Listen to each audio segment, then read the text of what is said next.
film exposes the addictive nature of pornography, how pornography addiction is a root cause of family breakdown, and how it drives violence and sexual crimes against women and children. This film is not intended, however, to imply that the majority of pornography viewers will end up committing sexual crimes or that the individuals who appear in this film have committed such crimes, unless they specifically indicate so. If you or a family member struggle with a pornography addiction, please know there is hope and that many have found healing and recovery through therapy and family support. My first exposure to pornography was around age 8. I was probably 8 or 9 years old, and I stumbled upon some pictures of pornography. It was more after we were married that he discovered it, when we had it coming through our TV in a rapid, excessive, anytime, 24/7 hour rate. So my first experience with pornography was at my cousin's house, and it was on this gaming device with internet connection, and I don't think his parents even knew that it had internet connection. And so he was first exposed to pornography when he was 7 or 8 years old, he thinks. And a lot of times I'd hide them under my bed or in my dresser, that sort of thing, and I'd flip back to them. I felt naturally drawn to them. Go to the library and try to find books that were exciting, of sexual nature. Like while you're looking at it, I suppose it's like it's thrilling, like it's awesome while you're in it, but then afterwards it's just, I guess, this feeling of like disgust and shame and like, why did I just do that? What was the point of that? And he did get in trouble even in kindergarten for having cut out like the underwear ads, he and his friend, and they had those in their desks in kindergarten. So one of the fascinating things that's been happening over the last 10 years is because of technology, we've been able to see how pornography and sexual addiction affects the brain. Pornography is a drug which produces an addictive neurochemical trap. It is a pheromone. It changes the set point, the pleasure set point of the brain, and creates a new normal through the process of neuroplasticity, or change in the way our brain perceives and values pleasure. Learning about the addiction has been what has really helped me to realize that it's not me. It's not between me and some other woman. This is something that's wrong with his brain. It's not just a morality issue, right? That this is a brain issue, that these behaviors affect your brain and your ability to be able to function in your life. But learning about the changes in the brain and the steps that can be taken to actually reverse those changes, that damage, that really gave me hope. So one transmitter is dopamine, and that's centered part of our pleasure and reward system of part of our brain. And dopamine's released whenever there is a sexual experience and something that gives us a kind of a high in order for us to want to continue to seek out that same activity. Have anything bad happen to me, that would be my quick fix. And, give me that dopamine rush, make me happy again, or at least numb the pain. It is as destructive, if not more so, than other even hard drugs. I had periods of time where I just gritted my teeth and white-knuckled through it, but inevitably, I always fell back into it. As we're engaging in those behaviors, oxytocin and vasopressin is released that bonds us to those activities. So we educate our clients about the neurological pathways, because this isn't just about their willpower or them being weak and not being strong enough. It's about the things that are going on in their brain. You're playing with fire when you become a watcher of pornography, because you don't know how your brain is going to interact with pornography. These are good men and women, good people. These are not people who are going out looking for that. They're people who are coming across it innocently. So where they may have started off with some very basic pornographic images, it has a tendency to escalate, going to massage parlors, going to escorts, seeking prostitutes, looking to hook up with anonymous individuals online. Progression from nudity to hardcore sexual acts, bestiality, sadomasochism, child porn. What the brain is really searching for is something new. Novelty, change. Pornography capitalizes on that.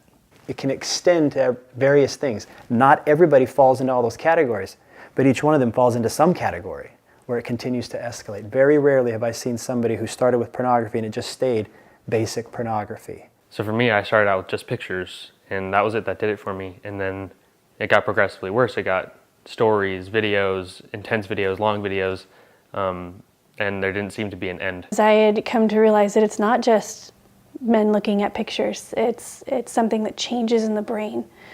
And that was a real page turner for me, that I realized, okay, this is something that needs professional help. Now, I'm a marriage counselor. About 90% of the people I see with marriage issues have pornography issues as well. And I'm convinced that that is the central cause. The isolation, the shame, the dishonesty, the lies, that's the central cause of marriage disharmony today. As I told her, I remember just shaking. I broke down into tears. I was so ashamed of myself. Do I divorce him? Do I keep married? We have a child coming. You know, we're butting heads because I'm trying to say what you did is terrible, crazy, terrible, and I'm angry and I'm mad and I'm like a cat in a cage. I'm just like, you know, I just want to, you know, tear him to pieces, and he's just trying to protect himself. You know, he's getting found out and he has other deeper, uglier things that he's hiding still. And all of this time, all of this money, all of this effort that has been put towards a sexual addiction, you could be something incredible. When he would do that, I would know what was going on, but he would lie about it continually. And then you start to not trust yourself. And this is the destructive power of pornography, that it disrupts our primary relationships. Without pornography, if an individual is distressed, their instinct sends them to their loving relationships, to a spouse or to a friend. But with pornography addiction present, they go internal. They don't reach out, they reach in to themselves, to their own sexual behavior. His story was more of telling me, don't worry about it, every guy does it, every guy needs it, it's normal, it's healthy. I spent so much time trying to figure out what was truth and what was a lie, and I would look back at pictures and they would just make me sick because I thought, well, you were lying. And not only did I have to go get tested, he went and got tested when I was on the table, you know, gynecologist table, and we were going over what I could possibly have, you know, chlamydia, syphilis, herpes, and then she started talking about, we're going to test you for HIV, we're going to test you for AIDS. I don't think there is a time in my life when I've ever felt so defeated as a woman and a wife and a lover and a friend and a human being. So the problem is these men are viewing these images of women and have fantasies of these women that don't have any needs and are just there to fulfill their needs. And so when the real women in their lives have needs, they become angry and resentful about it. And Nicholas Tinbergen, who won the Nobel Prize in 1973, described a supernormal stimulus. He first started with birds. He painted bird eggs bigger and prettier than normal bird eggs and found that the birds would leave their own eggs and roost the plaster eggs because they were bigger and prettier. It was a higher, supranormal, over what they encountered in nature. Then he painted female butterflies' wings bigger and brighter than normal female butterflies, and these male butterflies actually mated or tried to with the paper female butterflies and ignored the real female butterflies. Nobody can compete with altered, fake, over-enhanced, and absolutely extreme pornography. You have this virtual attachment to these artificial humans. It's not reality, and I think that's the problem, is that the men get sucked into that and then they expect it, and then the women feel like that's what they need to be. And I don't want this dull, normal. I want exciting. I want new. I want enhanced. Dysfunction, erectile dysfunction results. Pornography is leading to sexual dysfunction. Psychology Today online had an article 2 years ago about something they called porn-induced sexual dysfunction. And what they said is it's a problem for guys in their 20s. They've been looking at pornography for 10 years by that time, masturbating to it, and that's imprinted on the brain. That's where they get their sexual excitement. We're finding men younger and younger are having difficulties with erectile dysfunction because what they have found arousing in the pornography, they're not able to achieve in their experiences with women. I went through the days, but I wasn't living. I looked at pornography every day in order to self-medicate. I would cut myself because I would so much rather feel physical pain than emotional pain. And My husband got to the point where he was so despondent. He thought many, many times about taking his own life. I hated myself, hated God, hated everybody. Why me? Why, as a child, for crying out loud? Pornography images are resulting in a massive shift in the way our children are developing their sexual template. The premature sexualization of our youth is at an all-time high, and it's only going to continue to get higher based on the trends that we're seeing. You become sexualized as a 6, 7, 8-year-old kid, joking about it, kind of following the lead of where this pornography is taking you. Psychologists say that it's not like some casual observation that you see that flits on the mind and goes out. It's permanently imprinted on the mind, and those children, as much as they would like to, cannot escape those memories and escape those images. I still remember those images of what I saw as an 8-year-old child. I can't remember what I did last week, but these things, they just stuck with me. But when they go to the internet with curiosity, they're not going to get healthy, good information about sexuality. What they're going to get is a vast array of pornography that doesn't educate them well about what sex really is, about what relationships really are. They get the opposite. But children aren't in a capacity to make informed long-term decisions about that. Again, we're learning much more about the brain. Children's brains are very uniquely unadapted to that. Remember, their frontal lobes aren't formed, and they're going to be able to process that and understand all the nuances and implications of the behavior later. It's ridiculous. Now, if you can think of anything deviant and dark, somebody else already has and has created a forum online to post it, to publish it, to promote it, to expose it. So I'm aware that there are these comprehensive sexuality education programs that are emerging out there that are teaching children to explore, engage in sexual behaviors and activities that are pleasurable and whatever they want to do. That kind of early exposure for children is damaging to their development, to both their social and sexual development, that inhibits their ability to have healthy sexual, emotional relationships later on in life.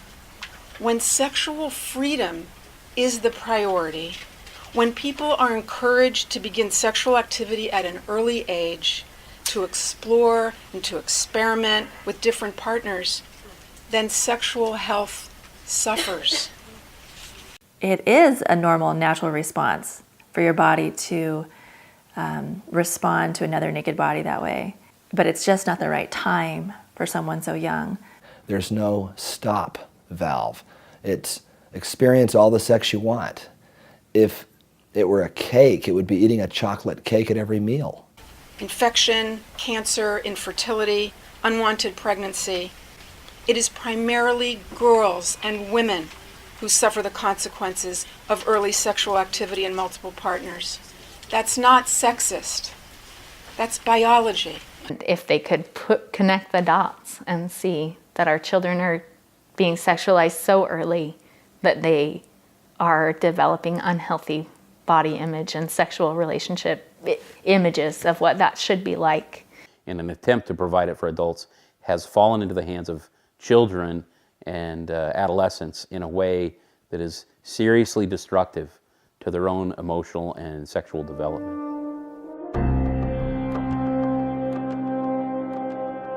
There's no question that pornography leads to the denigration and the demeaning of women, no question, because the ideation is such that women are subservient. Their job is to only satisfy men either as a slave or as a sexual toy or as a prostitute. A lot of people today, particularly in the United States, think of pornography as nothing more than skin flicks, and they dismiss it as people being too uptight, prudish, and so forth. If they say anything against pornography, they have absolutely no comprehension of the degrading aspect of so much of today's pornography. 14-year-old boy goes on his phone, sexts different girls. His language was so obscene, so vulgar, calling them names that are inappropriate. Where did he get the ideation that this is all they are good for? It was pornography. And the objectification of women today, I think, is one of the major problems we face in cultures around the world. All these people that I was looking at, I was making them seem, like sexual objects rather than people.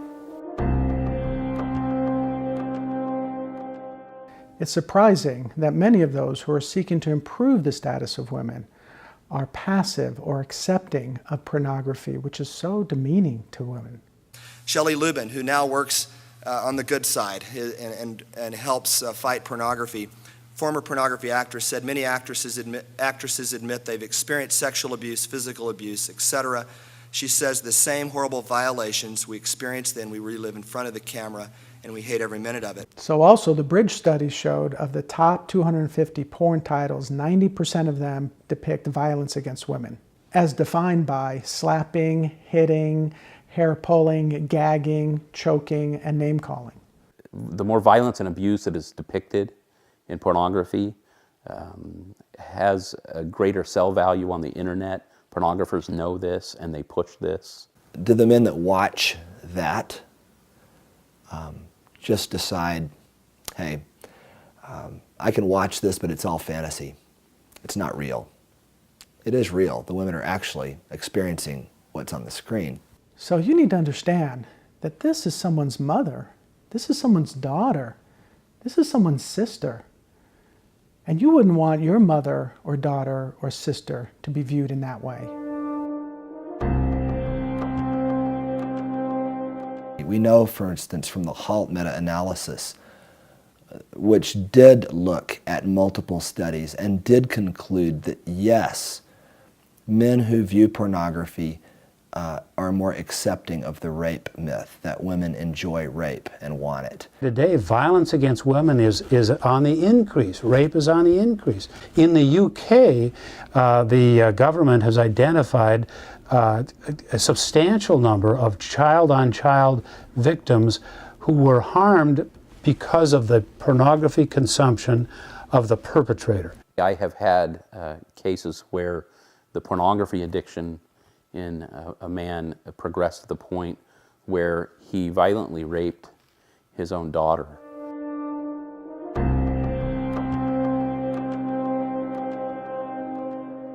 Most of the individuals that I work with, their desire and appetite for seeking somebody like a prostitute had its origins in their exposure to pornography. Victims of prostitution and violence and trafficking will tell you that the industry has gotten so much more difficult because the men are demanding much more violence than they ever did before. They seem out of control. They really don't want to be doing the things they're doing. They love their families and they want to maintain a level of love and connectedness there, but their compulsion and their addiction through pornography drives them into these promiscuous relationships, to prostitution, and it's devastating to them. The pornography is fueled by the women who are trafficked. They're the ones who are used to make the movies that are so popular that, the videos are sold around the world. More than 11,000 a year are developed in comparison to 400 movies that are produced in Hollywood. Ultimately, I realized he'd been with these women from another country in a sex club. You just had sex with women, like sex trafficked women? Prostitutes? And he looked at me almost like he didn't know. Almost like it didn't click in his head until I said that. And he thought, oh. Women are very vulnerable in undeveloped countries where the traffickers, the criminals come in and they say to the women, we can make you a movie star. And of course they start by saying you have to do this to get a foot in the door. They end up making the terrible porn movies and becoming prostitutes in a brothel somewhere, in a bar somewhere. Detailed stories that just are so painful when I think about the woman on the other side of what he had done. And, now when we talk about it, I see the pain in his eyes. And any country in the world that legalizes prostitution has more sex trafficking. It creates a permissive attitude and an attitude of further disrespect for women. Lauren Bethel said, sexual trafficking is the exploitation of vulnerability. In other words, women who, if they could choose to do something else, they would. So pornography creates the demand for prostitution and trafficking, and that's so important to understand.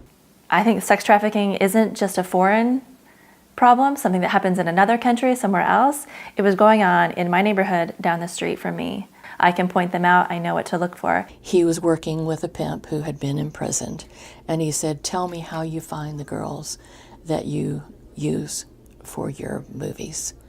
And the pimp said, oh, it's easy. I just go to the malls. And he said, most teenage girls and preteen girls will go with their friends. If I see a girl who's alone, I go up to her and I say, hey, you've got beautiful eyes. He said, if she looks at me and says, thank you, I let her go on because I know that she's not vulnerable. But if she looks down at her shoes and says, no, I don't have pretty eyes, he says, I know I've got her. It's impossible to be searching out adult pornography on the internet without finding child pornography. And people will say, oh no, I never look at child pornography. And I say, oh really? You mean you've never seen a woman who's 17 and a half years of age?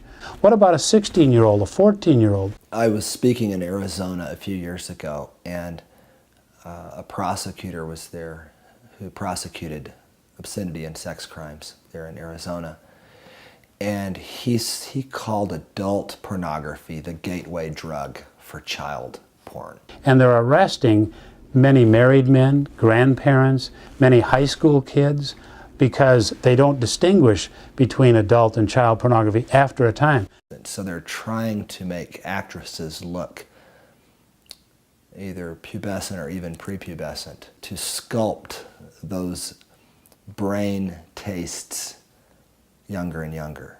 That accounts for the worldwide boom in child pornography, I believe. This consumption of adult pornography on a steady basis, where the brain looks for and needs harder material. One of my responsibilities was to work at a children's home where the children were court adjudicated away from their parents because the parents had used them for prostitution purposes and child pornography purposes.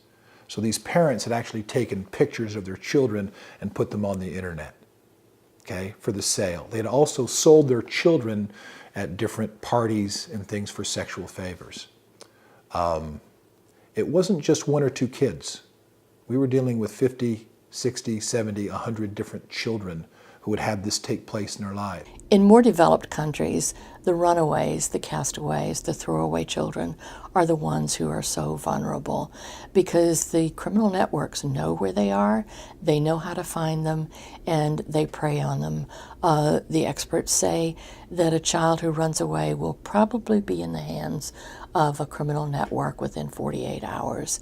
Individuals that commit crimes against children, for example, sexual crimes against children, report to a high percentage that their issues began with pornography, that they find themselves needing more stimulation from things that they would never have originally described as being sexually arousing to them. Every country should have laws prohibiting the distribution of adult and child pornography. Now, many people argue, well, it should be just child pornography. Adult pornography, you should do what you want. People should have that right. But when we know that looking at adult pornography leads many to child pornography, we have to go back to the source of the crime, and it's adult pornography. When I walk into a room, I don't think, who in here struggles with pornography? Now I think, who in here hasn't encountered pornography in their lifetime? It is going to continue, and it's going to continue to take lives and drain them of every ounce of happiness. We need to do something about it.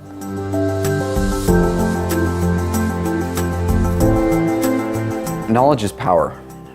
I firmly believe that, particularly with this addiction. The more people learn about the addiction, about the chemistry that happens in the brain during the addiction process and what an addict goes through, the more they will be able to be a support. I think it's so important for those that are struggling to always remember that there's not anything that's happened to you that you can't heal from. I finally see that there's a light at the end of the tunnel, and I know that there is for everyone. There's a great Elizabeth Kubler-Ross quote about beautiful people. And she says that beautiful people don't just happen, that the most beautiful people we have known despair and loss and misery and suffering. No one said it would be easy, but they said it would be worth it. And I can testify in my life that I've done intense amounts of work, but where I am now, there's no place I'd rather be. It's time for us to take very seriously what's happening in our cyber world, in our cyber universe. Just wake up to the fact that our children, our young adults, and our adults are all in this new, brave new world, if you will. Things are not what they used to be even 10 years ago. Pornography is a universal solvent that dissolves emotion, family, marriage, and government. Indeed, it destroys our humanity. The war for safe families and decent communities is a winnable war. You are not too late to the battle. All hands on deck. The battle is on. We need you. We need your time, your energy, your efforts, your interest. Please join us in this fight for sanity and serenity, for peace and prosperity, for today and for all our tomorrows. I am on a mission now to spread to all the world, to all the women, to anyone that will hear me. If we can all come together, and if we can all rally around and not be afraid to talk about it, and not be afraid to get educated, and not be afraid to work together and fight for the common good, then we will all start healing and our society will become better, it will become stronger.